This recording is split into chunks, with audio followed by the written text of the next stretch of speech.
It is overtime here again at Old Favorite Friday, and I'm with Ralph Furnell, our head brewer, continuing the conversation about Blue Point's Toasted Lager. This was a beer that was recommended to me, it might be like a year ago. We get recommendations every week that come in, and we try to cover a lot of them. Some beers are not available locally for us, or some beers may be out of stock. I haven't seen them. I had not seen this beer. I'd wanted to do it for quite a while because it's right in my wheelhouse as far as styles. So I'm very happy to finally get to it.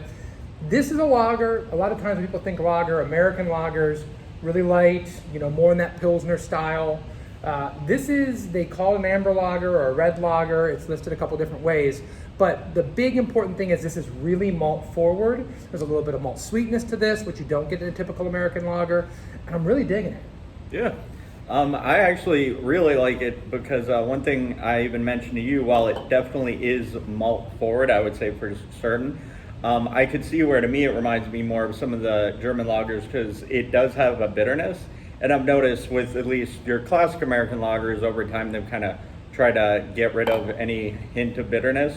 Well, this, even though you have those layers of sweet, there is definitely a note on the back note as you swallow of bitterness, which I really think it makes a more complex drinking experience. Well, that's that balance we always talk about. And we talk about this in the IPA world, of having some malt sweetness, not just being light and kind of malt ambivalent, so to speak, and just having bitterness. You want to have, or not you don't want to have, but this is one way to do it, is to have some sweetness going into some bitterness, well-rounded.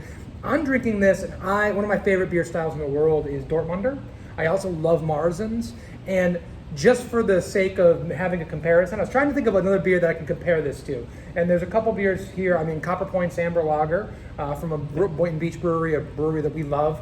Kind of similar in some ways, a little bit darker than this. But I think it's almost like taking a Marzen and mixing it with a Dortmunder, where you have that kind of, but they're both malt forward and really drinkable, finished dry, finished with some hop bite.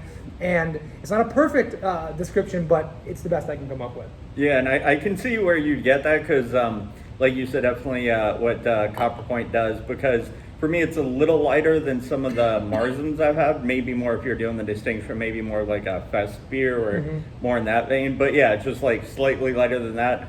But also to the actual just flavor of the beer, I'm getting this as I was drinking it, aside from that like biscuity sweet background, I'm getting this really nice floral note that I think blends itself well, because it is, what you would consider more of those classic like noble flavors, but it's very floral, where sometimes you think of Saaz and it can be earthy or whatever, but this is much more of that like geranium kind of lavender, almost in a good way, kind of aroma. A lot of people think in order to have a complex beer, you've got to be an imperial stout, right? You've got to have 6 different malts in your beer, and it's got to be, you get the roast, and you get the chocolate, and you get the caramel, and you get the vanilla. A lot of people think you have to have an IPA to be complex because you have all the different hop flavors. Lagers and these classic styles can be just as complex, just as interesting, with a little bit less if they're balanced right, if you're planning for that, if you're putting together a complex malt bill that might be on the surface kind of simplistic, but I keep going back to this beer and I'm getting some caramel, I'm getting some vanilla, I'm getting the floral aspects that you're talking about, I'm getting a little bit of citrus hop, I'm getting some, I'm not, it's called a toasted lager, right? So I was kind of expecting a little more of like a barrel-y kind of toast. That's not what they're going for here, but you're getting that kind of like toasted breadiness to it. That's a lot of descriptive terms for what is, on its surface, people would think is a really simple beer. And I don't think it is a simple beer. I think it's a complex, really tasty experience.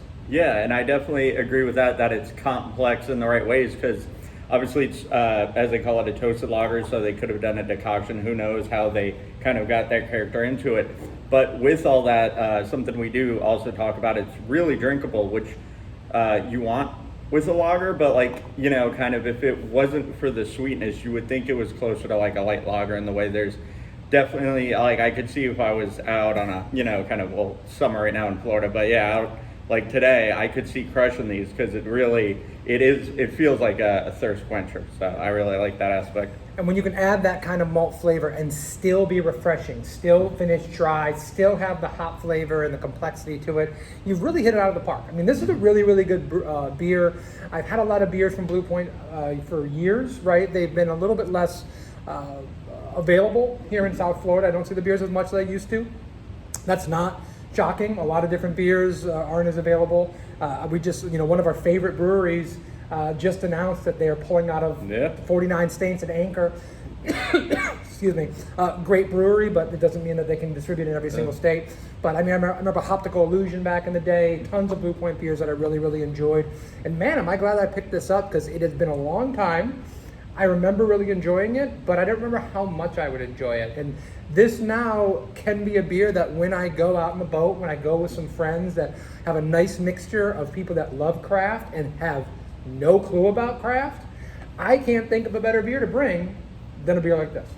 Yeah, and I definitely agree. And one thing, because I was just thinking this, because I was trying to remember, because like I said, I probably haven't had as much Blue Point as you, but I had a couple other things back in the day, and you mentioned Optical Illusion. That was the beer I was trying to think of this whole time. But yeah, they are a great brewery, because I used to always love that, and I definitely agree with you on this is a good, just kind of all-around beer if if you're hanging out with friends or whatever, and you're not trying to make the beer the center, but you still want to drink something really well. This is a great, just all-around session beer. Yeah, you're not going to go wrong. If you love lagers, if you love maltier lagers, you can't go wrong with a beer like this. It's super flavorful and clean.